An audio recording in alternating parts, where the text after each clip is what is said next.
It was fun last night, and the chemistry was not there between those four, which we have here in the morning, but that was absent last night, which we wanted, I guess, because we wanted a contest. We wanted a sort of a slugfest to see who can survive.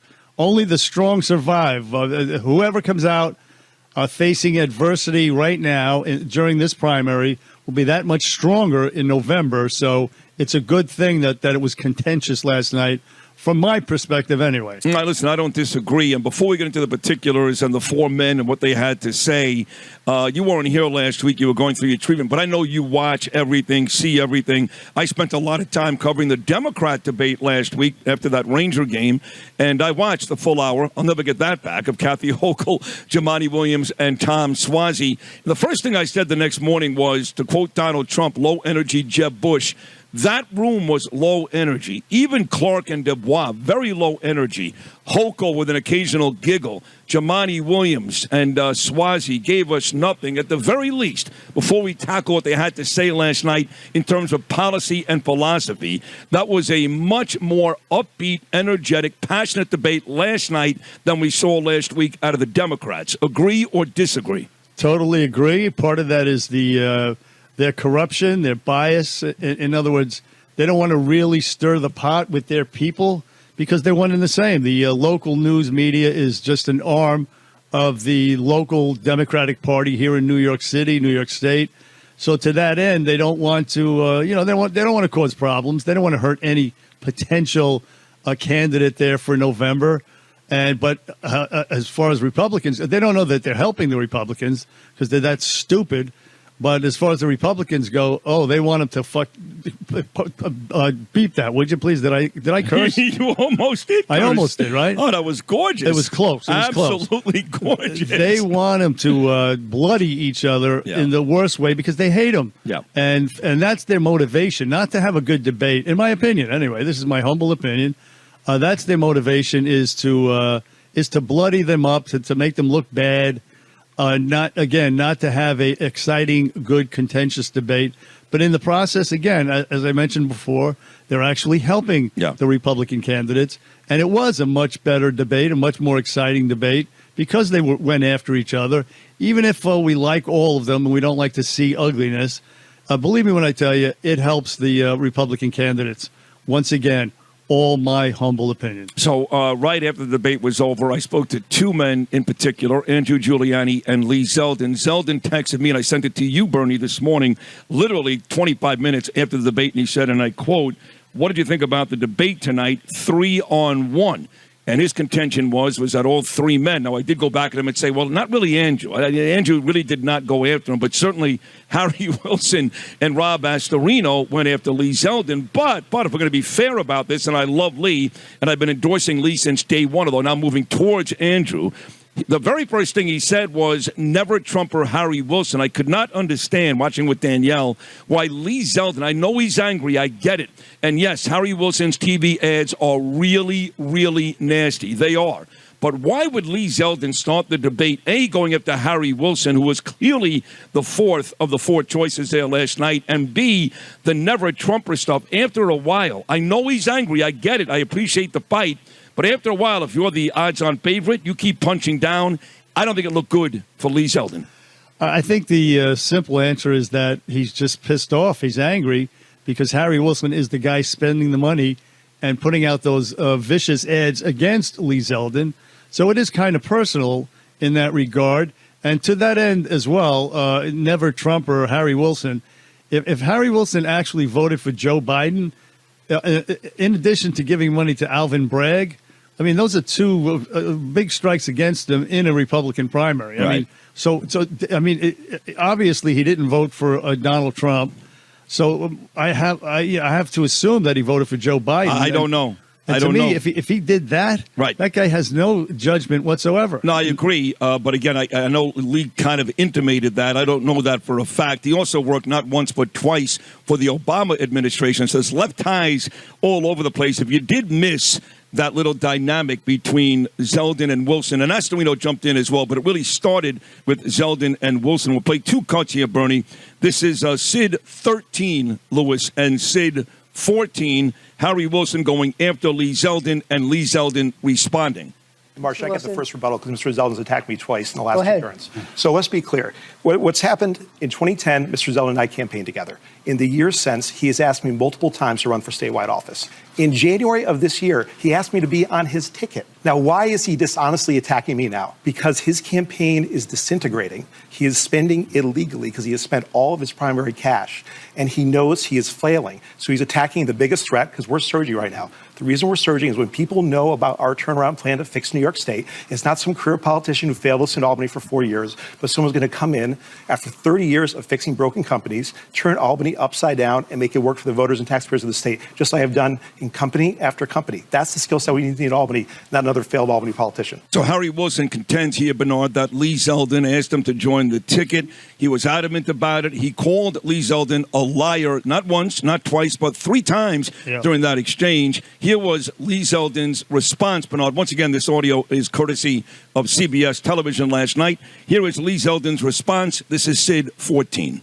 Yeah, I mean, I never asked, and I wouldn't ask never Trump or Harry Wilson. January 12th, you did. I've got the notes from that conversation. Don't lie. Don't lie. Okay, that is a 0% chance. But as far as 100% chance, you did. I wouldn't want you to serve as lieutenant governor. I asked Allison Esposito, commanding officer and deputy inspector of the 70th precinct. Stop lying. She was 24 years along a career in the NYPD. She would have become an NYPD chief. Her father was an NYPD chief. She was the 15th person you asked, and you know it. I mean, this guy doesn't stop. You're wrong on the wrong debate stage, man. You should be debating Hochul and Williams and will in the general Suozzi. election. You should be on the Democratic Party primary debate stage right now. Now, as far as what Astorino stated, he knows this. There's nothing in that budget that funded the SAFE Act. I opposed the SAFE Act every step of the way. I co-sponsored the bill to repeal it. I spoke at Pro 2A rallies against the SAFE Act. Listen, I don't mind taking on all 3 of you here tonight, and I'm looking forward to taking on and defeating Kathy Hochul in November. But you can lie as much as you want, but Republican voters are smarter than you, Harry Wilson. You went to Harvard, yes, but don't think that you are smarter than the Republican voters across the state of New York who can they figure you out, Never Trumper. They figured you out that you worked twice as an Obama advisor. Right now that you were a child. They figured you out that you fired your unvaccinated employees. All right, thank you for that. There it is. So there's a taste of it. Now, Rob Astorino and Lee Zeldin also dance. We'll get to that later. But listen, can I just make this observation? As annoying maybe as it sounded for Lee Zeldin to keep saying never Trump or Harry Wilson, it was very, very annoying to hear Harry Wilson jump in and interrupt Zeldin. No, you didn't. You're lying. No, you didn't. You're lying. No, you didn't. You're lying. I agree. It was, and to the point where Andrew Giuliani actually pled with both Wilson and Zeldin to stop, to please be mature. Yeah. He says, can we please be mature here and let's talk about the issues or whatever? Well, he was the only one last night. And again, this is where I took a different opinion with Lee Zeldin. When he initially texted me about afterwards 3-on-1, I said, no, 2-on-1. You fought with Harry. You fought with Rob. To your point just now, Bernie, about Andrew Giuliani, he never fought with Lee Zeldin last night. He really didn't. He stuck to the policies. And in fact, at one point he said, boy, there's some fireworks going on back there. Now, some think it's because he was out of the room. Don't forget, he was not allowed to be there because he has not been vaccinated. I was worried for Andrew that because he wasn't there, he wouldn't get the proper time, wouldn't be included in every conversation. That really wasn't the case. I think not a factor. Not a factor right, at all. Not at all, right? I not didn't at all. think so, no. Yeah. Okay, so that was my next question to you. A, did you think it was a factor? And B, how do you think Andrew did, being he was not inside the room? I think he did very, very well. I think Andrew Giuliani acquitted himself. He exceeded expectations, as he always does when he appears on our program during an interview. He and Rob Astorino, I think it was neck and neck between the two of those guys. Agreed. They were more statesmanlike. They were more calm, sober, stick to the issues, and not easily rattled. The other two were emotional, as we just witnessed listening to those clips you played. So that is my assessment right there. Giuliani, Astorino, neck and neck, a tie. I agree. I won't give it a tie because I'm biased, and I admit that, and I'm getting very close with Andrew. And I do like Rob. I don't give it a tie because Rob, not as bad as Harry, but time and time again, the Cuomo stuff. And I understand that's what you got to do, right? Because the truth is, all 4 of these guys on policy are very, very, very similar. So the only way they're going to separate themselves is talk about their histories, their resumes. So I understand that Astorino wants to get that Cuomo stuff out there, but you don't have to preface every single answer with he voted with Cuomo. Giuliani didn't do that. So I'm going to put Giuliani 1, Astorino 2, only because Giuliani was able to answer all the questions, stay out of the fray, and make it more about himself than taking shots at Lee Zeldin. Fair enough. Fair enough. And by the way, Andrew Giuliani's much talked about, quote unquote, lack of experience never came up. Never was an issue in the debate whatsoever. I think he was, to me, he was on a par, an equivalent par with all the rest of the candidates, given his experience in the Trump administration. Yes. So that lack of experience issue, I think that's dead and buried now at this point, because he was, like I said, along with Astorino, the most sober, the most statesman-like sounding candidate up there on the stage last night. And he was the one guy that CBS kind of went after. I mean, when Marsha kept pressuring him and pressing him, give us the answer, when he talked about, of course, getting recall on the ballot in an effort to fire Alvin Bragg and let the people do that instead of the governor. And she kept asking him time and time again, well, how do you do it? How do you do it? How do you make it? And he eventually said, well, there were 2 sessions. He gave the answer. Initially, I started to sweat just a little like, oh, my God, maybe Andrew doesn't know the answer. But he was the only one they really pressed last night to give him more than what they actually needed. And I thought even there, Andrew Giuliani showed up big. Yeah, exactly. I agree with that. Also, Andrew Giuliani with a sense of humor. I love with the question at the end. They asked about your favorite smell. And he goes, well, it ain't the homeless in New York City. I'm like, my man. There were 2 of those. That's ballsy and funny. And I'm like, I like that. Yeah, he had 2 in the one-word answers. He had that, and he also had not karaoke, which, of course, was a shot at the Democrat debate because that was the first thing they asked of Swazi and Hochul and that crew. So he had 2 of those. And of all the how'd you meet your wife stories, Andrew Giuliani's got the best one because, and he told me and Danielle this on Saturday, he really did meet his wife at Yankee Stadium, Derek Jeter's last game as a New York Yankee, and she didn't like him very much, I guess, in that initial meeting. But it turned out great. They're married, have a little girl named Grace. They're actually in Italy right now, mommy and daughter. But that story was great, too. So I'm with you, though. I do think it was Giuliani and or Astorino. I give the edge to Giuliani. But certainly those 2 guys stood out because they really talked more about policy. They were confident. They were smart. And it was less about yelling and screaming. I mean, Zeldin and Wilson came down to like 2 kids in a sandbox. Well, yes. But you know what I would say in Zeldin's favor? Again, he is the perceived front runner. Yes. And he is the establishment's choice. So he's going to be the target. Yeah. And they have been going after him in a vicious manner. They have. So he was pissed off. But I would say this in his favor, because I've criticized both Sneaky Pete Buttigieg and the oily, greasy sleazeball Max Rose. Every time they're in an interview or debate, they bring up their military service. Lee Zeldin did not do that. Real war heroes, they don't bring it up and shove it down your throat every 5 minutes, every 2 minutes. He never brought it up. He referenced he it did once. It once, yeah. Yes, he yeah. referenced it once when he said he was, it was almost ancillary. It was an aside. He had to do it to tell the story. But he wasn't saying, and I served in Iraq. I'm the only one on stage who was up in Iraq. No, he didn't do that. He didn't do that. No. And to me, that's to his credit, because that's the way real, noble, stoic veterans behave. They don't shove it down people's throats thinking they're better than you because of it. That's a great point. Great point. And you're right. He only referenced it once. And that is a credit to Lee Zeldin. Again, I can't knock the guy for fighting. I want a guy who's going to fight.